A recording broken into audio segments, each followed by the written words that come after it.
trafic de migrants en bateau sur la Manche en France. 7 personnes ont été inculpées.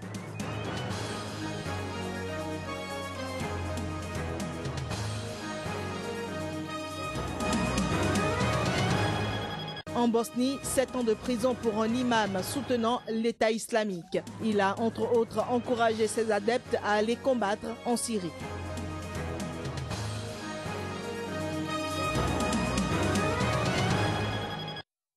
Bonjour à toutes, bonjour à tous et bienvenue dans ce nouveau rendez-vous des informations sur Sika. Les joueurs vedettes camerounais Samuel Eto'o seront en Sierra Leone et au Ghana pour constater les progrès faits dans le cadre des campagnes de sensibilisation sanitaire menées par la FIFA. Eto'o est un des premiers footballeurs à soutenir la FIFA 11 pour la santé. Il utilise le pouvoir du football pour inciter les jeunes à avoir un mode de vie sain. Samuel Eto'o, footballeur international camerounais, et Djiri Dovora, médecin en chef de la FIFA. Je regardais des joueurs comme Roger Mila, Georges Weah et d'autres qui m'ont permis de rêver et de faire en sorte que mon rêve, qui est ma passion, devienne réalité. Mais je l'ai surtout fait parce que je voulais ressembler à ces personnes-là. Sans la santé, on ne peut rien faire. On a besoin de toute notre santé pour devenir ce qu'on souhaite dans la vie. Je voudrais tout simplement m'adresser aux Africains et leur dire que si nous ne nous mettons pas ensemble pour lever nos causes, les autres ne le feront pas à notre place. Le but est d'atteindre toutes les écoles de Sierra Leone. Le processus prendra, selon nos expériences passées, 3 à 4 ans. D'ici là, nous devrons avoir aidé toutes les écoles. Dans un autre pays où nous travaillons et où il y a des zones très reculées, le Malawi, nous y sommes presque. Nous allons bientôt atteindre la dernière école des zones défavorisées. Restons avec les footballeurs pour parler cette fois-ci d'affaires judiciaires qui fait l'actualité en France. Karim Benzema a été mis en examen jeudi pour la tentative de chantage à la sextape contre son coéquipier des Bleus, Mathieu Valbuena. Karim Benzema est aussi interdit de rencontrer ce dernier. Un coup dur pour l'équipe de France de football à 7 mois de l'Euro. Selon le parquet de Versailles, cette décision de la juge d'instruction vise des faits de complicité de tentative de chantage et participation à une association de malfaiteurs en vue de la préparation d'un délit puni d'au moins 5 ans d'emprisonnement, en l'espèce le chantage. Le joueur du Real Madrid a été placé sous contrôle judiciaire avec l'interdiction d'entrer en contact de quelque façon que ce soit avec la victime et les autres mis en examen. Karim Benzema n'a rien reconnu du tout. C'est effarant de lire des choses pareilles dans la presse. Il proclame son innocence.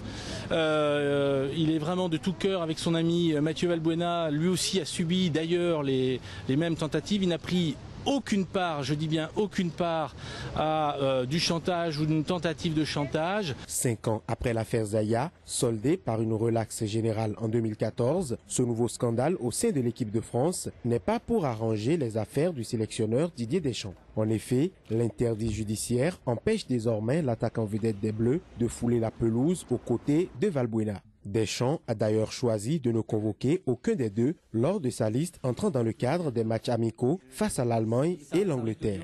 On a 2 gros textes face déjà à l'équipe d'Allemagne, qui est certainement la meilleure nation européenne et mondiale, et l'Angleterre qui a fait un parcours de qualification parfait. Après, comme à chaque fois, comme tout entraîneur, tout sélectionneur, je préférerais avoir tous les joueurs disponible pour tous les matchs. Mais malheureusement, ce n'est pas le cas pour différentes raisons. Au cœur de l'enquête, une vidéo intime où apparaît Valbuena, subtilisée par 3 escrocs qui ont ensuite tenté de le faire chanter. Les 3 maîtres chanteurs présumés, aujourd'hui écroués, ont été mis en examen pour chantage et participation à une association de malfaiteurs. Au Kenya, l'ONG Transparency International s'inquiète de l'ampleur que prend la corruption dans le pays. Un pays où seulement 1% des dépenses du gouvernement et seulement un quart des 16 milliards de dollars du budget national ont été correctement justifiés. Pour plus de précisions, suivons le directeur de Transparency International, Kenya. Ce qui est désormais clair, c'est qu'il y a des inquiétudes concernant la corruption émergente dans les agences gouvernementales, aussi bien au niveau national que local. Il y a beaucoup d'inquiétudes concernant le gaspillage des fonds publics dans des projets incomplets ou abaissés ou dans des biens et des services surfacturés. C'est quelque chose qui a lieu au sein du gouvernement national et des gouvernements locaux à l'heure où nous parlons. That is something that is running through the national government and the county governments as we speak. We are saying that the standard that we have adopted. Nous disons que selon les critères que nous fixons aujourd'hui, il ne faut pas seulement prendre des mesures contre ces officiels qui sont passés devant les tribunaux et ont été déjà jugés coupables. Ce n'est pas assez pour nous. Si vous lisez l'article 6 de notre Constitution, les Kenyans voulaient des gens au-delà de tout reproche pour gérer les affaires publiques. Pendant que ces gens sont suspendus, nous continuons de les payer pour des services qu'ils ne nous rendent pas. We continue to pay them for services that are not rendering to us. We want to see swift action against those who are implicated. Nous voulons voir des changements décisifs contre ceux qui sont impliqués. Nous voulons voir les enquêtes et nous voulons que les gens soient amenés devant les tribunaux et que ce soit fait rapidement. Nous ne pouvons pas nous permettre des procès de 10 ans alors que des scandales arrivent tous les jours. Nous devons aussi adopter de nouveaux standards d'éthique et d'intégrité dans la fonction publique où les personnes corrompues ne sont pas seulement mises de côté mais renvoyées de la fonction publique jusqu'à ce que les doutes les concernant soient gérés. Plus de 22 millions de personnes pourraient avoir besoin d'aide humanitaire début 2016 en Afrique de l'Est à cause du phénomène climatique El Niño qui cause sécheresse et inondations. Un chiffre en hausse de 83% par rapport au début de l'année 2015. L'ONU tire la sonnette d'alarme. Caractérisé par un réchauffement dans l'océan Pacifique, le phénomène climatique El Niño devrait se renforcer dans les mois à venir. Il persistera jusqu'en 2016. El Niño affecte le régime des pluies, accroissant le risque d'événements météorologiques extrêmes. Tandis que certains pays comme le Soudan, l'Érythrée, l'Éthiopie et Djibouti pourraient être frappés par la sécheresse, d'autres comme le Kenya, la Somalie et l'Ouganda sont menacés par les inondations.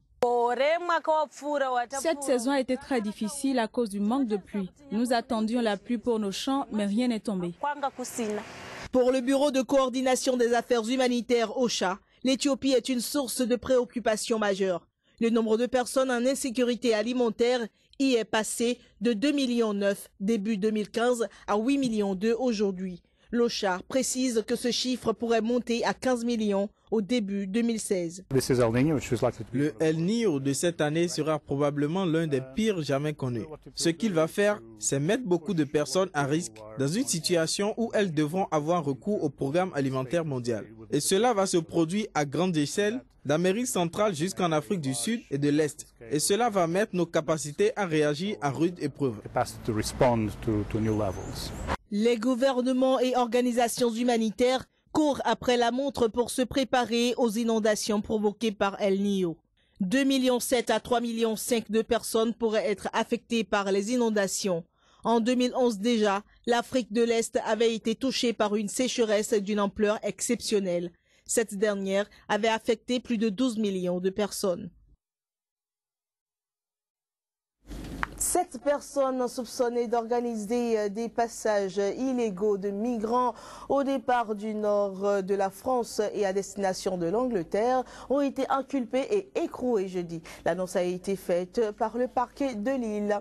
Un Français avait été interpellé lundi et 7 complices présumés de nationalité albanaise et vietnamienne arrêtés dans la foulée. L'un d'eux a été mis hors de cause. Une information judiciaire a été ouverte pour elle aide à l'entrée ou au séjour irrégulier d'étrangers en France en bande organisée, blanchiment de ce délit en bande organisée et association de malfaiteurs. Le réseau proposait, selon ces magistrats, des passages de type garantie promettant aux migrants une traversée assurée, bien que périlleuse en raison de la houle donc en Grande-Bretagne. Ce journal se poursuit. Nous nous rendons à présent donc au Mexique pour parler donc de drogue. Il faut dire que la Cour suprême du Mexique a autorisé mercredi le premier club de culture de cannabis du pays. Une initiative lancée par 4 citoyens dans la perspective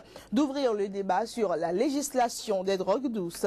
Un moyen, selon eux, de couper l'herbe sous le pied des cartels. Reportage.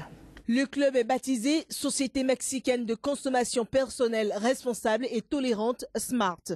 Ils sont 2 avocats, un comptable et un militant dans le secteur social à l'avoir créé. Ils deviennent ainsi les premiers Mexicains à pouvoir cultiver du cannabis. Un projet non lucratif et uniquement destiné à la consommation personnelle. L'objectif du SMART, selon ses créateurs, est surtout de faire jurisprudence et d'obliger le Parlement à ouvrir un débat sur la législation des drogues douces afin de contrer les cartels de la drogue. Nous avons enfoncé le premier clou au cercueil du prohibitionnisme et nous en sommes fiers. Nous considérons cela comme une réussite collective. J'insiste, c'est une chose bénéfique pour la société tout entière. 4 juges de la Cour ont voté pour et un seul contre ce projet unique dans le pays. Mais il faut bien comprendre ce en quoi consiste la nouvelle. Personne n'a dit que le cannabis était inoffensif. C'est une drogue qui cause des dégâts. Ce qui a été reconnu dans ce projet, c'est que les mesures d'interdiction extrêmes sont disproportionnées par rapport aux dommages scientifiques fondés. Le président du Mexique, Enrique Peña Nieto, qui rejette toute législation des stupéfiants, a réagi à cette décision en estimant qu'elle ne signifiait pas que la consommation et le commerce du cannabis étaient désormais libres et légaux. Le gouvernement respecte et suit la décision prise par la Cour suprême de la nation. Cela ne veut pas dire que cela donne la liberté à présent de commercialiser, de consommer et de légaliser la consommation de cannabis. Enrique Peña Nieto continue de mener une guerre frontale contre les cartels de la drogue qui ont fait plus de 80 000 morts et 25 000 disparus depuis 2006. Puis au Brésil, un barrage minier s'est rompu jeudi dans l'état de Minas Gerais. L'accident a provoqué une gigantesque coulée de boue toxique qui a englouti plusieurs habitations d'une commune voisine. Le site d'information G1 a fait état d'au moins 10 morts et 45 disparus, citant une source anonyme du syndicat minier local. La rupture du barrage de déchets où travaillent 25 personnes a libéré une impressionnante coulée de boue toxique et de déchets minéraux qui s'est répandue sur une vingtaine de kilomètres dans une vallée. Les habitants de la localité située dans la vallée touchée par la coulée de boue ont été appelés à évacuer les lieux d'urgence. Tout le village a été submergé par la boue et l'on voyait les habitants réfugiés sur les hauteurs. Et c'est avec cette nouvelle, mesdames et messieurs, que nous clôturons cette édition qu'avec plaisir nous vous avons présentée. Nous vous souhaitons de passer une agréable journée en notre compagnie. Au revoir.